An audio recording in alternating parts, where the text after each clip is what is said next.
നിങ്ങളുടെ ഇഷ്ട പരമ്പരകൾ എക്സ്ക്ലൂസീവായി സൺ നെക്സ്റ്റ് ആപ്പിലൂടെ തികച്ചും ഫ്രീ ആയി. ഇപ്പോഴേ ആപ്പ് ഡൗൺലോഡ് ചെയ്യൂ.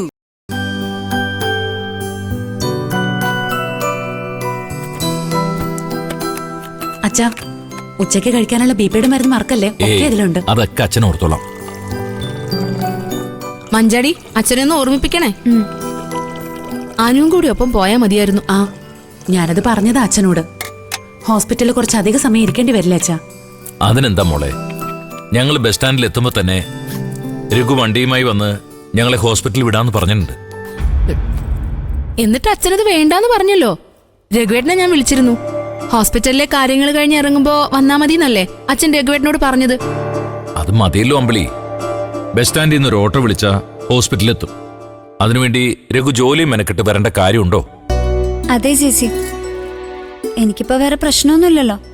ഞാനും അച്ഛനും പോയിട്ട് വരാം. അച്ഛൻ മഞ്ചാടിയും കൊണ്ട് കോളേജിൽ പോകുന്നുണ്ടോ?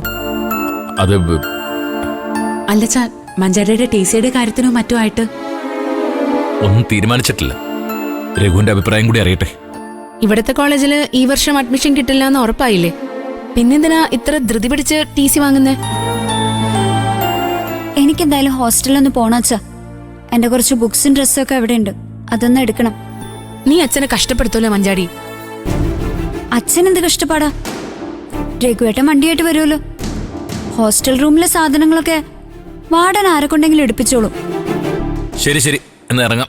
വൈകി ഇറങ്ങിയാലേ നേരിട്ടുള്ള ബസ് മിസ്സാവും. ചീരോടെ അവള് മക്കൾക്ക് പാല് കൊടുക്കുക അച്ഛാ. വിളിക്കണോ? വേണ്ട വേണ്ട, ഞങ്ങൾ ഇറങ്ങിന്ന് അവളോട് പറഞ്ഞാ മതി.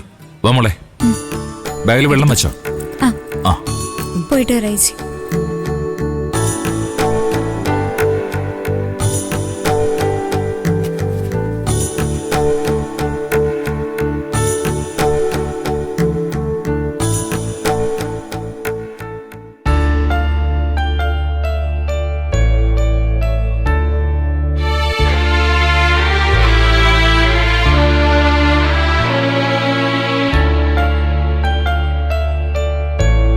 എത്ര കാലായിട്ട് തുടങ്ങിയതാ നമ്മുടെ അച്ഛൻ മക്കളുടെ കൈയും പിടിച്ചുള്ള ഈ യാത്ര.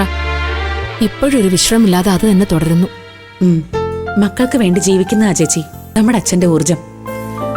മഞ്ചാടിയുടെ കല്യാണം കൂടി കഴിഞ്ഞ അച്ഛൻ പിന്നെ കൂടെ കൊണ്ട് നടക്കുന്നത് നമ്മുടെ മക്കളെയൊക്കെ ആയിരിക്കും. അത് ശരിയാ. അടുത്ത വർഷം ലക്ഷ്മി മോളെ നഴ്സറി ചേർക്കണമെന്ന് അച്ഛൻ രഘുവേട്ടനോട് പറയുന്നത് കേട്ടു. സ്ഥലം വരെ അച്ഛൻ കണ്ടുവച്ചിട്ടുണ്ട്. രാവിലെയും വൈകിട്ടും അച്ഛൻ തന്നെ മോളെ കൊണ്ടുപോവുകയും വരികയും ചെയ്തോളാന്ന് പറഞ്ഞിട്ടുണ്ട്. അതാ നമ്മുടെ അച്ഛൻ. നമുക്ക് കിട്ടിയ സ്നേഹവും തണലും ഒക്കെ നമ്മുടെ മക്കൾക്ക് അനുഭവിക്കാനുള്ള ഭാഗ്യം ഉണ്ടാവട്ടെ. അതെ, അച്ഛന്റെ ആയുസ്സിനും ആരോഗ്യത്തിനും വേണ്ടി നമുക്ക് പ്രാർത്ഥിക്കാം.